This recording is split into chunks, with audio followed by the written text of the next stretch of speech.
성경 84페이지 출애굽기 3장 9절 말씀부터 12절 말씀까지를 봉독하겠습니다.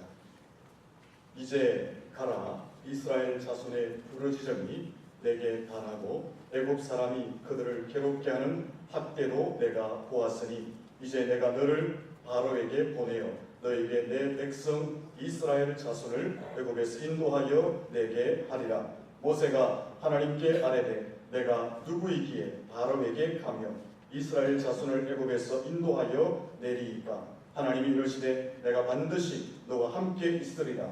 내가 그 백성을 애굽에서 인도하여 낸 후에 너희가 이 산에서 하나님을 섬기리니 이것이 내가 너희를 보낸 증거니라. 아멘. 할렐루야.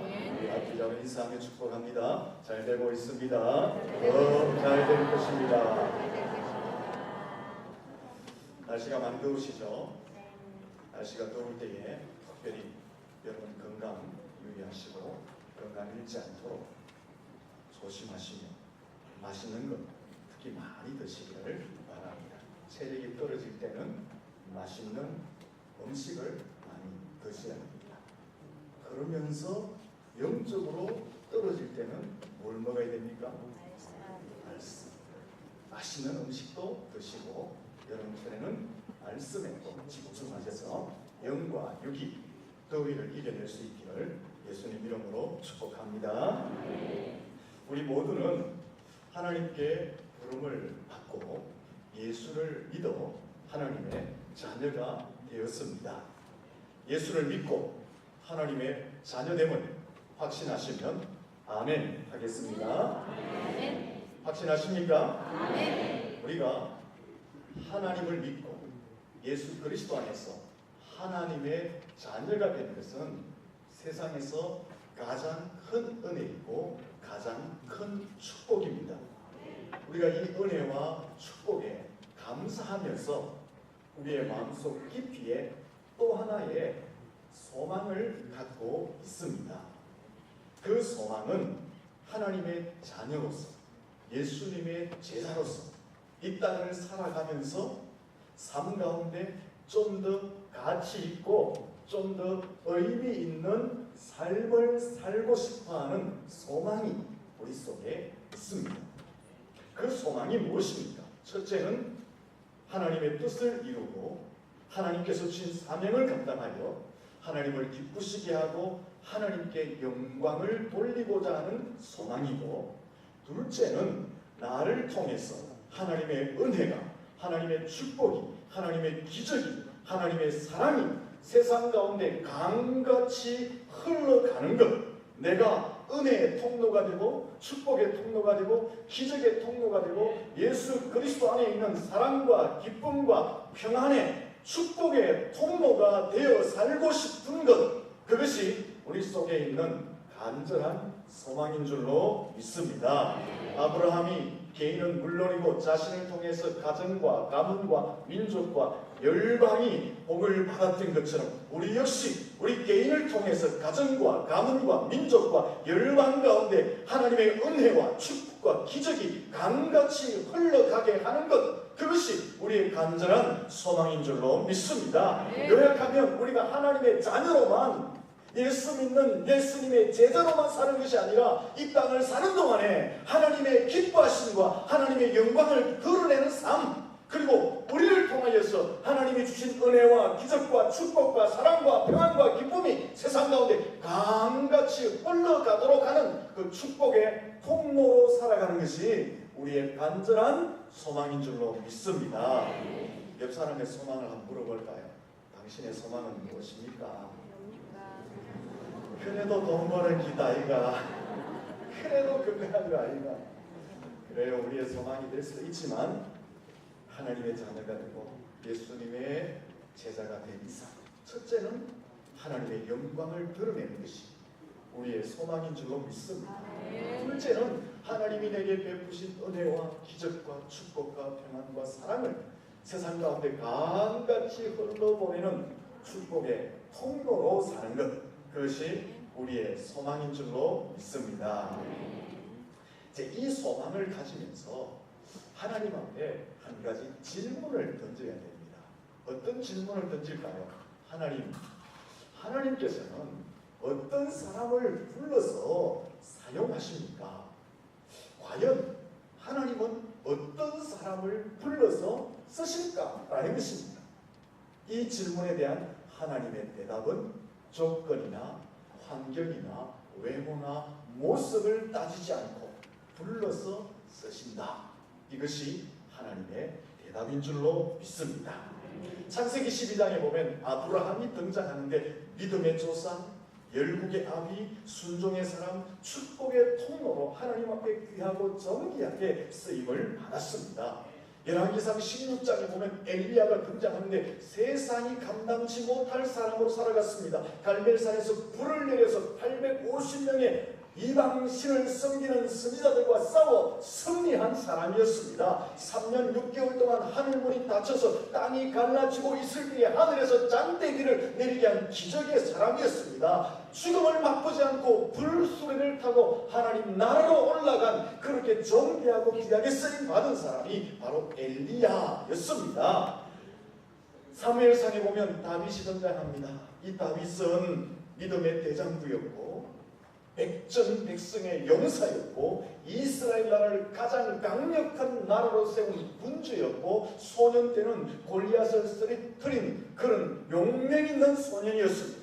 신약 성경으로 넘어가면 베드로가 등장합니다. 예수님의 수제자로 초대교회의 리더로 이방 선교의 물꼬를 트는 사람으로 기적과 능력을 행하는 사람으로 쓰임을 받았습니다. 바울은 어떤 사람입니까? 이방인의 사도로 쓰임을 받습니다. 성경을 가장 많이 기록한 사람, 교회를 가장 많이 기록한 사람, 기독교의 기초를 세운 사람, 3차에 걸쳐서 선교 여행을 떠나면서 기독교를 세계 종교로 기초를 닦아놓은 사람이 바울, 그렇게 귀하게 존귀하게 쓰임받았던 사람입니다. 이 모든 사람들도 하나님께 부름을 받아서 첫째는 하나님의 영광을 위해서, 둘째는 세상과 사람들에게 유익을 주고 복을 주는 축복의 통로로 쓰임을 받았습니다. 기독교인이라면 이 모두를 다 부러워하고 존경하고 있습니다. 하지만 우리가 꼭 기억해야 할 것이 있습니다. 아브라함이 어떤 사람이었느냐? 갈대아 우르에서 우상을 만들어 파는 우상 장수의 아들로 태어나 그도 역시 우상을 만들면서 평생 우상에 붙들려서 살아가야 할 그 존재, 그런 존재에서 하나님께로부터 부름을 받았습니다. 엘리야는 어떤 사람입니까? 성전이 우리와 같은 사람이라고 합니다. 출신 배경도 과정 환경도 성장 배경도 좋지 않았을 뿐 아니라 시골 구석에서 이름도 학벌도 경력도 없던 사람이 부름을 받았습니다. 다윗은 어떤 사람입니까? 이세의 8번째 아들, 막내 아들이었습니다. 이스라엘 사회에서 막내 아들은 지위와 권세와 힘이 없습니다. 보잘것없는 존재입니다. 그러면서 양을 치던 목동이 다윗이었습니다. 그런 자가 부름을 받았습니다. 베드로 고기를 잡던 어부였습니다. 바울, 세상적으로 볼 때 많은 조건을 갖추었지만 교회와 예수와 복음과 성도의 입장에서 볼 때는 회방자였고 호행자였고 핍박자였습니다. 이 모든 사람을 되새겨 보니까 우리와 별반 다를 것이 없어요. 아니, 어떤 면에서는 우리보다 못한 면들도 훨씬 많았던 사람들입니다. 하나님께서는 이런 사람들을 불러서 역사 한가운데 등장시켰고 귀하게 존귀하게 그들을 사용하셨다라는 것입니다. 여기서 무엇을 알 수 있습니까? 하나님께서는 조건과 환경과 외모와 모습을 따져서 사람을 불러 사용하는 것이 아니라 조건, 환경, 외모, 모습을 따지지 않고 불러서 귀하게 존귀하게 사용하신다라는 것을 알 수가 있다라는 것입니다. 우리는 이런 말씀 속에서 위로와 힘과 용기를 얻습니다. 왜요? 우리도 부족하지만 하나님께 부름받아 귀하고 존귀하게 쓰임받을 수 있기 때문에 그렇습니다. 출신 배경과 가정 환경과 성장 배경이 좋지 못해도 이 시골의 구석에서 이름도 없고 학벌도 없고 경력이 부족하다 할지라도 하나님이 부르시고 쓰시면은 귀하게 쓰임받을 수 있기 때문에 위로와 용기를 얻게 되는 줄로 믿습니다. 저와 여러분도 부족하지만 하나님이 부르시면 하나님의 역사 한가운데서 존귀하게 쓰임받게 될 줄로 믿습니다. 왜? 하나님은 사람을 부르실 때 환경이나 외모나 조건이나 사람이 가지고 있는 모든 것들을 보지 않고 불러 사용하시기 때문에 그렇습니다. 하나님은 조건을 따지지 않고 사람들을 불러서 사용하십니다. 그러면은 아무나 불러서 막 쓰시는가? 이런 질문도 던져봐야 되잖아요. 하나님이 사람을 부르셨는데 불러가지고 아무나 불러가지고 막 쓰시는가? 그것은 아닙니다.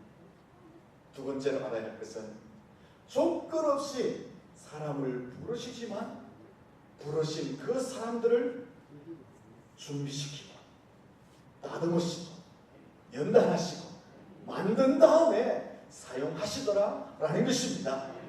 사람을 부르실 때 있는 그대로 부르십니다. 있는 그대로 부르시지만 그 이후에 하나님은 다듬어서 하나님 쓰시기에 필요한 사람으로 준비시켜서 귀하고 존귀하게 사용하시더라라는 것입니다. 본문에 등장하는 모세를 살펴보면 이 사실을 알 수가 있습니다. 모세는 어떤 사람입니까?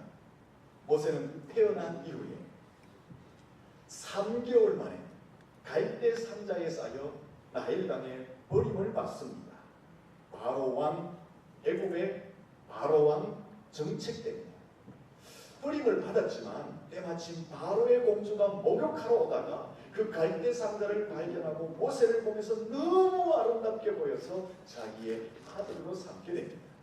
그래서 이 모세는 바로의 궁에서 바로의 공주의 아들로 자라나게 됩니다. 또한 모세는 공주의 아들이 되고 공주의 상속자가 되므로 가만히 있어도 부와 명예와 권력을 잡을 수 있는 자리에 앉게 되었습니다.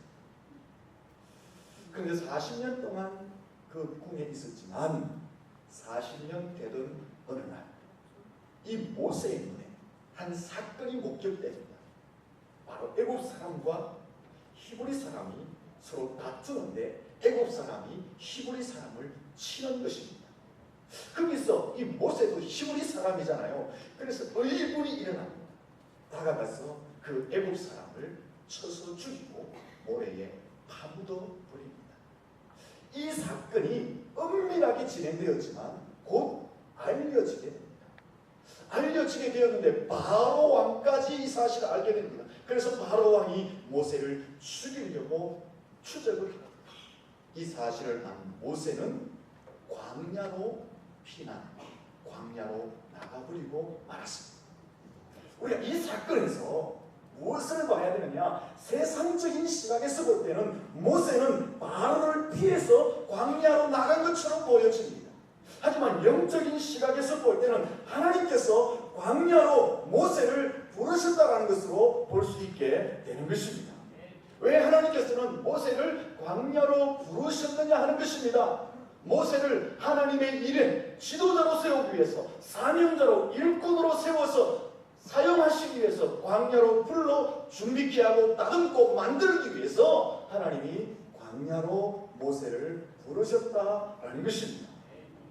하나님의 사역을 위해서 준비하시기 위해서 모세를 광야로 불러내신 것입니다. 모세가 조금 전에 말씀드린 것처럼 바로 왕의 궁궐에서 40년 동안 있을 때는 세상적인 학문과 지혜와 힘을 가졌습니다.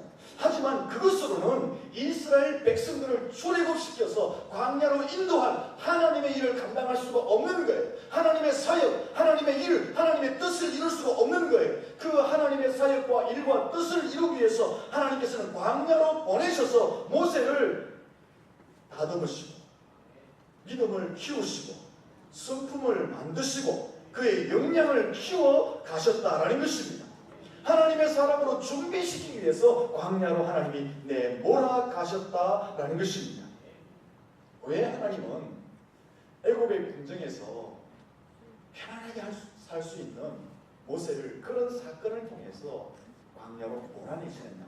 그런 사건이 아니면 모세가 광야로 나갈 이유가 없잖아요.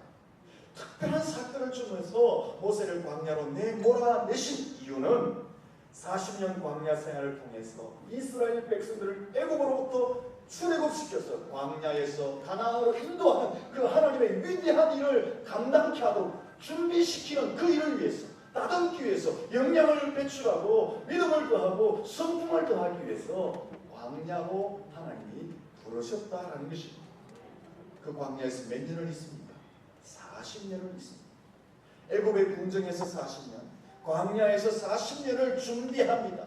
그러나 그 40년 준비 기간은 결코 헛소운 세월이 아니었습니다. 하나님의 크신 사역을 준비하는 세월이었다라는 것입니다.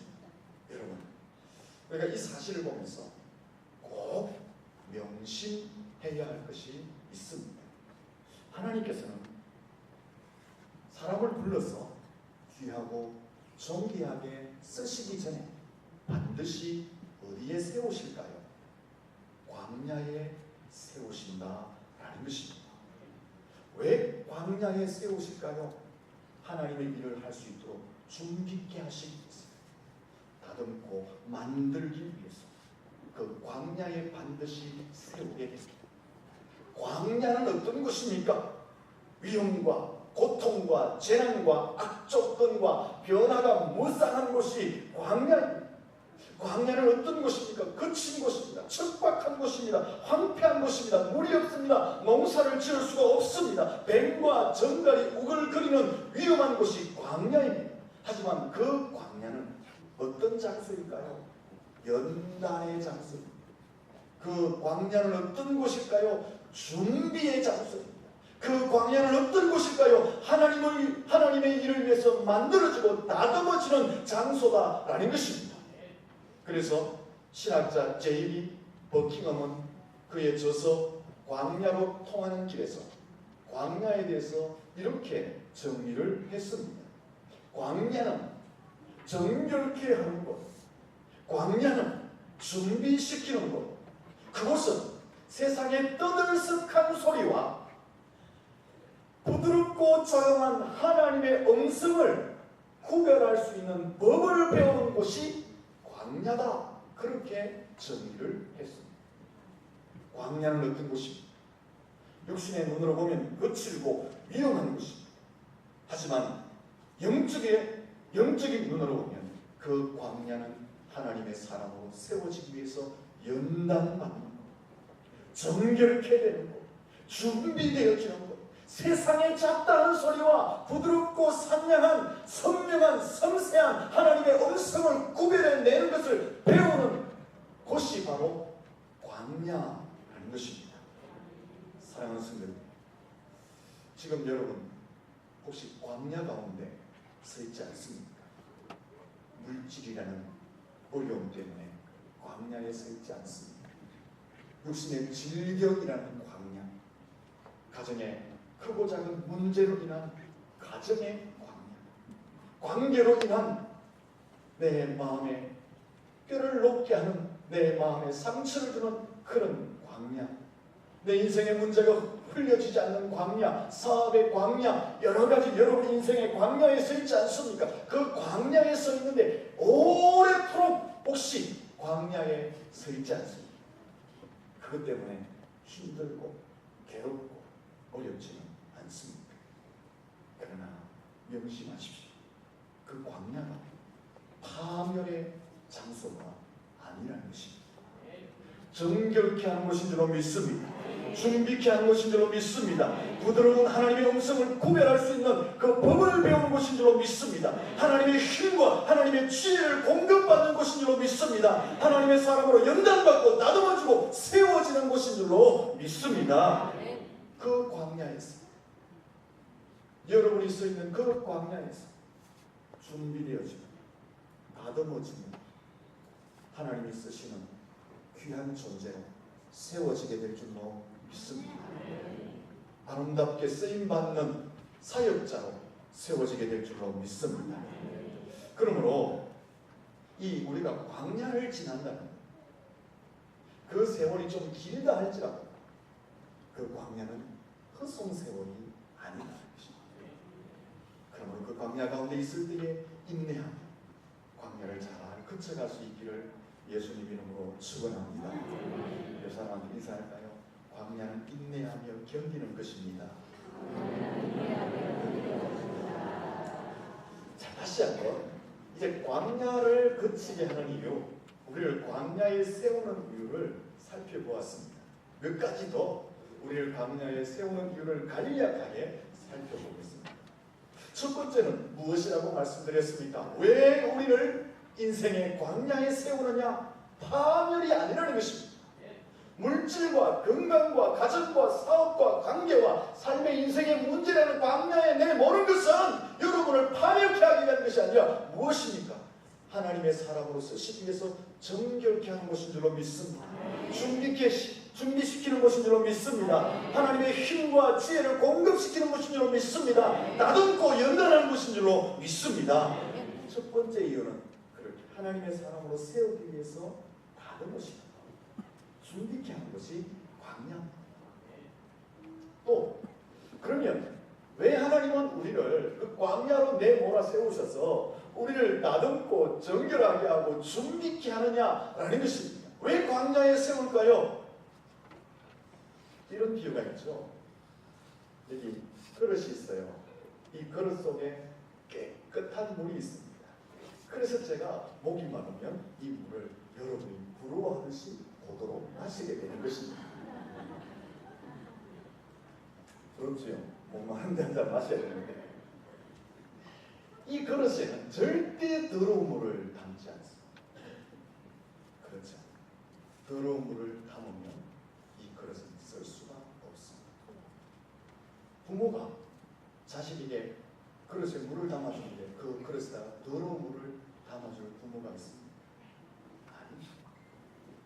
그러므로 하나님이 왜 우리를 광야에 세우느냐? 왜 세울까요? 하나님의 은혜와 축복은 한량 없습니다. 그 한량없는 은혜와 축복을 우리 가운데 부어주셔야 되는데 우리의 그릇이 더러워져 있으면 그 은혜와 그 축복이 온전함으로 남게 되지 않는 것입니다. 이 그릇이 더러우면 깨끗한 물을 담아도 그 깨끗한 물도 역시 뭐가 됩니까? 더러운 물이 되는 거예요. 그래서 하나님께서는 우리에게 은혜와 능력과 하나님의 사랑을 공급해 주시기 전에 먼저 우리를 광야로 내몰으세요. 그래서 우리를 깨끗하고 정결한 그릇으로 만드신다라는 것입니다. 하나님이 주시는 한량없는 복과 은혜를 깨끗함 속에 담아서 누리도록 하시기 위해서 우리를 광야로 내모신다라는 것입니다. 또 하나의 이유는 이 그릇은 작잖아요. 이 작은 그릇에 하나님이 우리에게 주시려고 하는 복은 비유로 든다면 한 마리나 돼요. 한 마리. 한 마리라는 물을 가지고 와서 여기다 부으면 왜 됩니까? 요만큼밖에 못 담아요. 나머지는 다 철철철 흘러넘칩니다. 버려지게 되는 것입니다. 마찬가지입니다. 하나님께서는 우리를 위해서 한량없는 은혜를 준비해 놓으십니다. 왜? 그분은 복의 권원이시기 때문에 그렇습니다. 그런데 우리가 준비되지 않으면 하나님이 복을 부으셔도 우리의 인생의 그릇 가운데 차지 않는 거예요. 넘쳐 흘러서 버리게 되는 것입니다. 그래서 인생이라는 광야에 세우셔서 우리를 다듬습니다. 우리를 만들어 가십니다. 정결케 하십니다. 그 이후에 우리에게 하나님의 은혜와 축복을 부어주시는 줄로 믿습니다.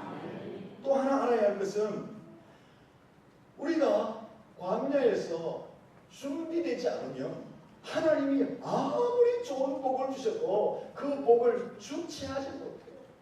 그 복을 누리지 못해요. 오히려 그 복이 우리의 인생 가운데 독이 될 수 있다라는 것입니다.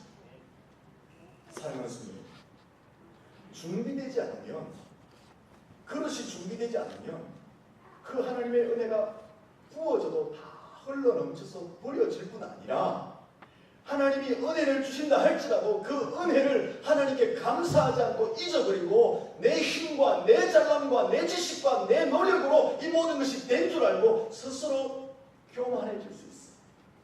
자기만 교만한 것이 아니라 옆 사람을 찌르게 됩니다. 옆 사람을 찌르게 될 뿐 아니라 하나님의 영광을 가져오게 됩니다. 그러면은 그 주신 복이 아니라 독이 되는 것입니다.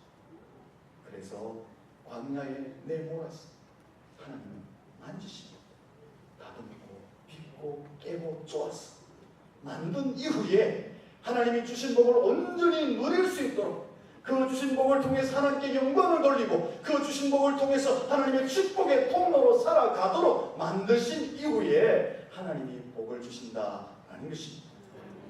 여러분, 광야에 서 있습니다. 그 광야가 여러분을 파멸케 하는 것이 아니고 하나님의 은혜가, 하나님의 복 주심, 은혜 되도록, 복이 되도록 하시기 위해서 광야에 세우시는 줄로 믿습니다. 기억하십시오. 하나님은 우리의 약점, 우리의 연약함, 우리의 허물, 부족함 있는 그대로 불러주십니다. 하지만 있는 그대로 부르신 후에 막 사용하시는 것이 아닙니다. 우리를 광야에 세우십니다. 여러분, 각자의 인생이라는 그 인생 속에 있는 광야가 따로따로 있습니다. 똑같은 광야가 아니죠. 각자의 인생 가운데는 광야에 세우십니다. 그리고 그곳에서 여러분을 다듬습니다. 만드십니다. 믿음이 약한 자에게는 믿음을 복돋워 주시고, 성품이 좋지 못한 사람은 성품을 다듬으시고, 안목이 없는 사람에게는 안목을 더 크게 만들어 주시고, 하나님께서 힘이 없고 나약한 자에게 하나님의 능력과 힘을 공급해 주시고, 하나님이 각자에게 필요한 대로 다듬고 만드십니다. 그 이후에 하나님은 사용하시고 그 이후에 우리의 삶에 필요한 은혜와 축복을 허락해 주시는 줄로 믿습니다. 그렇게 하지 않으면 하나님의 은혜가 아니라 독이 될 수 있기 때문에 그렇습니다. 여러분, 광야는 어떤 곳이에요? 삭막하고 공허한 곳입니다. 광야는 어떤 곳입니까? 아픔이 있습니다. 처절함이 있습니다. 눈물이 있습니다. 그 광야는 어떤 곳입니까? 거칠고 황폐하고 척박하고 위험이 도사리고 있는 곳입니다. 하지만 그 광야는 파멸을 위한 곳이 아니라 하나님의 뜻을 이루도록 하나님의 사람으로 준비시키기 위한, 하나님의 축복을 받도록 준비시키는 장소인 줄로 믿습니다. 그러면 이제 왜 광야에 세우시느냐 알았습니다. 그러니까 내가 광야에 서 있다고 낙심하지 마십시오. 하나님이 나를 다듬고 귀하게 쓰시려고 하는구나, 나를 잘 준비해서 복을 주시려고 나를 이 광야에 세웠구나, 그렇게 이해하세요. 그러면 이제 하나님이 나를 그 광야에 세우셔서 다듬고 준비하시고 난 이후에 어떻게 나를 사용하실까라는 것입니다. 본문 2절에 보면 하나님은 떨기나무 불꽃 가운데서 모세를 부르십니다. 그리고 모세에게 사명을 주셨습니다. 자, 읽어보십시오. 지금 이 3장 2절에 나타나는 모세는 무엇을 거친 모세입니까? 바로의 왕궁에서의 40년, 그리고 애굽에서의 40년을 거쳐서 하나님께 준비된 모세, 그 모세가 지금 이 3장에 서 있다라는 것을 아셔야 됩니다. 다시 말씀드립니다. 하나님에 의해서 다듬어지고 만져지고 세워진, 준비되어진 모세가 3장에 서 있다라는 것입니다. 하나님은 이 준비된 모세를 이전의 삶보다 이후의 삶을 놀랍고 복되고 위대한 사람으로 사용해 가십니다. 9절 이하에 보면 모세를 어떻게 사용하시는가? 이스라엘 백성들이 애굽이라는 나라에 430년 동안 노예 생활합니다. 핍박과 억압과 박해를 받습니다. 그 애굽에서의 억압에서 해방시키는 탁월한 지도자로 모세를 세우게 되는 것입니다. 모세를 애굽의 바로 왕 앞에 세우고 하나님의 놀라운 10가지 기적을 행하게 하고 홍해를 가르게 하고 만나와 메추라기를 내린 그 중보적 사명을 감당하게 하고 반석에서 물을 내게 하는 그 기적의 사람으로 탁월한 리더로 하나님이 세우셨다라는 것입니다. 여기서 무엇을 봐야 되느냐? 이야, 모세 대단하다, 훌륭하다, 그런 일을 다 하다. 이야, 모세 정말 멋진 사람이다. 물론 모세의 그런 훌륭한 면도 보아야 됩니다.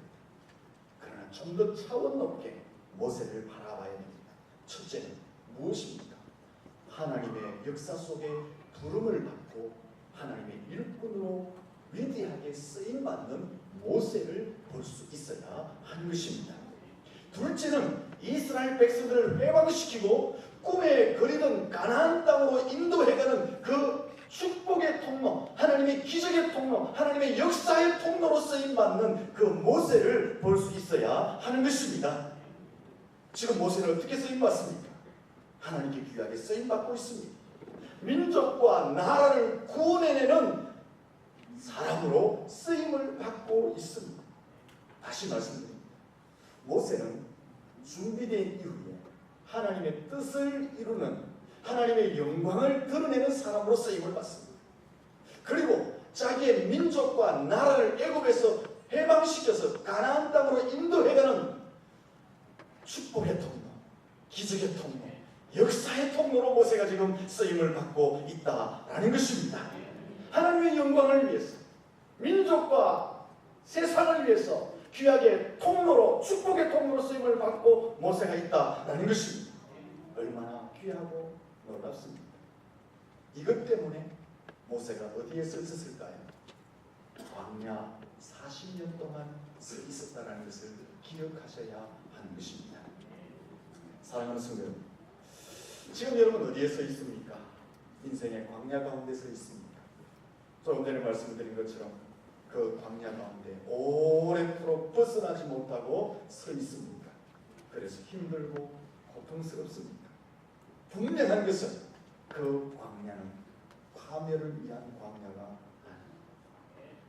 하나님의 사람으로 쓰시기 위해서 여러분을 정결케 하고 다듬고 만드는, 하나님의 음성을 구별해낼 수 있는 장소로, 하나님의 힘과 능력을 공급하기 위한 장소로 하나님이 그 광야에 세워놓으신 줄로 믿습니다. 그 준비가 끝나면 다시 세워주실 줄로 믿습니다. 귀하게 존귀하게 쓰실 줄로 믿습니다. 어떤 자리에? 하나님의 영광을 드러내는 자리에 세워주실 줄로 믿습니다. 세상과 사람을 복되게 하는 축복의 통로로 하나님이 세워주실 줄로 믿습니다. 하나님의 영광을 위해서 여러분의 가정과 가문과 세상을 향해서 은혜와 축복과 기적과 사랑을 흘러보내는 역사의 통로로 하나님이 여러분을 세워주실 줄로 믿습니다.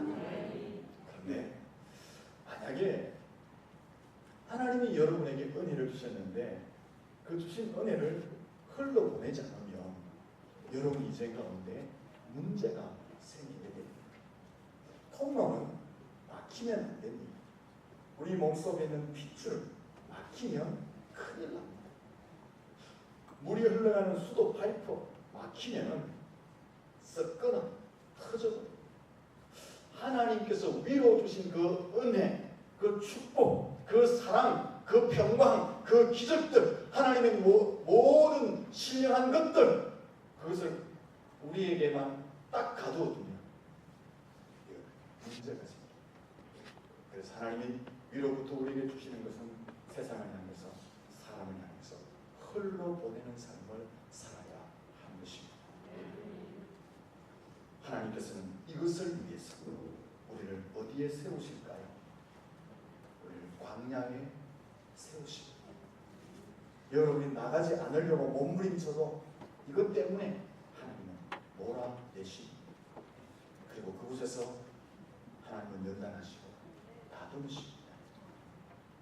여러분, 한 사람 개인을 위해서 다듬는 것이 아니라 하나님의 영광을 드러내도록 하기 위해서, 사람들과 세상 가운데 복을 나누는 축복의 통로로 살도록 하기 위해서 광야 가운데 모셔서 다듬으신다라는 것입니다.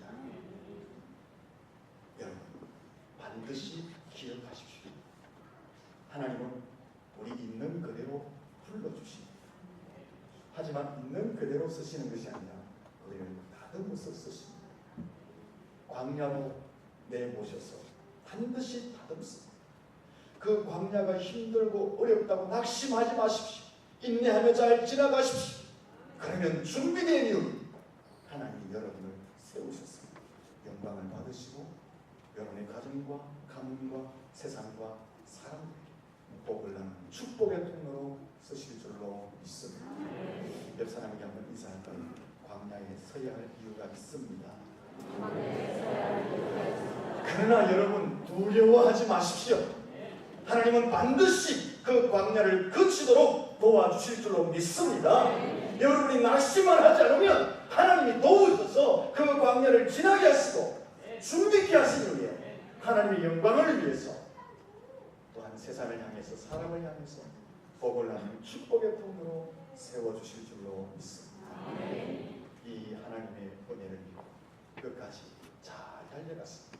귀하고 존귀하게 쓰임받을 수 있기를 예수님 이름으로 축원합니다. 기도하겠습니다.